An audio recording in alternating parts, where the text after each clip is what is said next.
So, is it news to anyone that companies, corporations are willing to cut corners so that they can make a profit? Have you ever wondered where the line stops, like where they're willing to like just do the right thing even if it costs them money? We've got a story coming out of CNN about an investigation about that. So, it reads, leading baby food manufacturers knowingly sold products with high levels of toxic metals, and a congressional investigation found.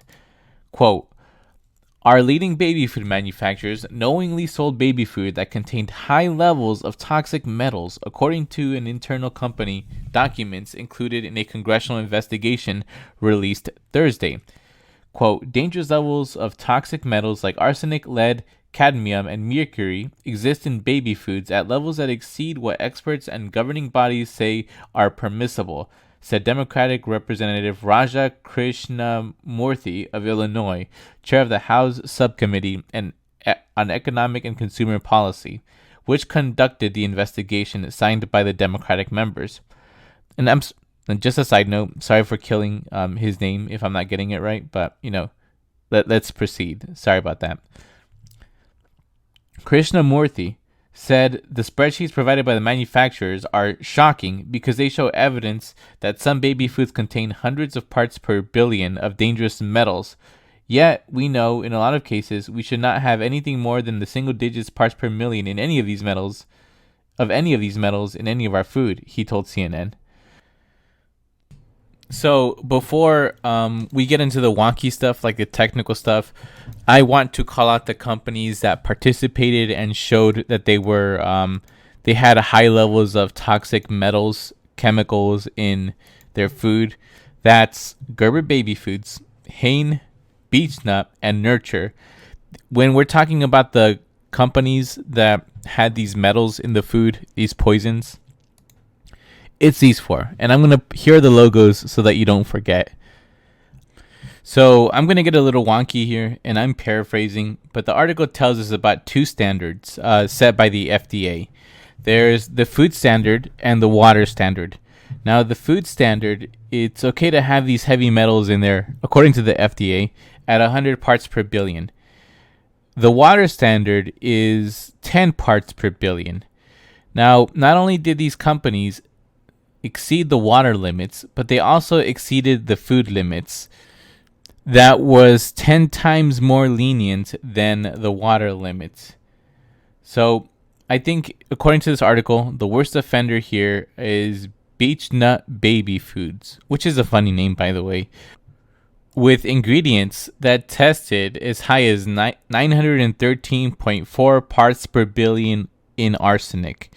That's 9 times the acceptable amount of arsenic in food, and 90 times higher than the acceptable amount of arsenic in water. 9 times, 9 and 90. Wow. So, I'm not a scientist. I'm going to be honest. I'm not going to pretend like I completely understand the effects of arsenic and heavy metals in food. But I'm pretty sure that at least arsenic, and I think lead was mentioned in this article, do lead to cancer, and they are poisonous. So fact check me if I'm wrong, in the comments below. Feel free to let me know. But I'm pretty sure that's what, those things do to your body. I'm pretty sure also, because of how dangerous some of these metals are, like lead, you're not even allowed to have lead paint anymore, like in your house. I think that was phased out in like the 70s or something because of how dangerous it actually was. But these companies that cooperated, again, the icons are up top, are knowingly pumping these chemicals into your children for profit. Like, they have absolutely no shame. They are literally poisoning babies so that they can make money. And, these are just the companies that cooperated. There were a few of them that were asked to cooperate, but they never did.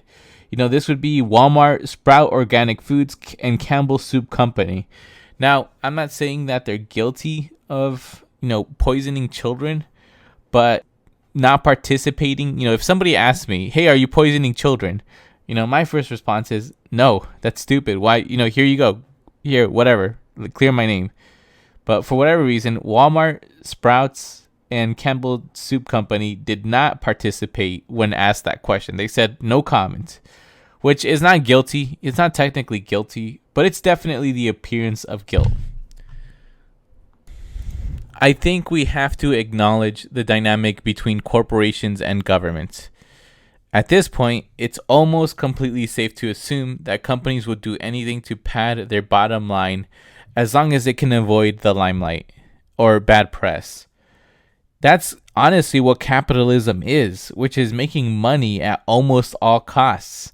But the cost here was the health of the babies, of our babies. And it's hard to say that there's not a lot of other nefarious things going on that we don't know about. This just happened to be the one thing that we asked about. That's where we are in our stage of capitalism.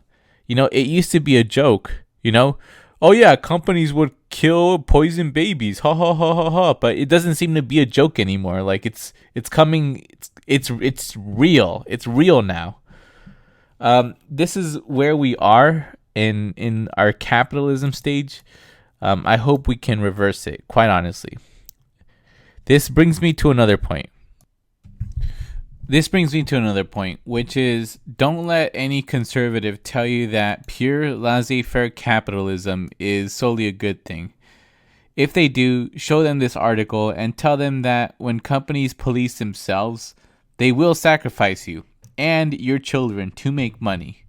The role of government here, as it should be, is to be the watchdog of the powerful, the watchdog of the industries. Governments should make regulations and prevent powerful people from cutting corners that would hurt people to make a profit. Let's not underrate what Congress did here, because Congress did launch an investigation and brought this into the limelight. I'll give them kudos for that. But let's also not overrate what they did here, because now it's time to sanction these companies and to pass laws and to make more stringent guidelines to prevent this sort of shit from happening in the future. And also, don't let Walmart and Sprouts and Campbell Soup Company off the hook because they decided not to participate for some reason. You have to force them. Congress, get the CEOs or whoever's in charge, whoever can answer these questions, on a panel and ask them why they did not participate. Hold companies accountable. That's what our government is there to do. Don't let any conservative tell you, or liberal even, don't let anybody tell you that the government should stand idly by while these powerful companies poison us for money.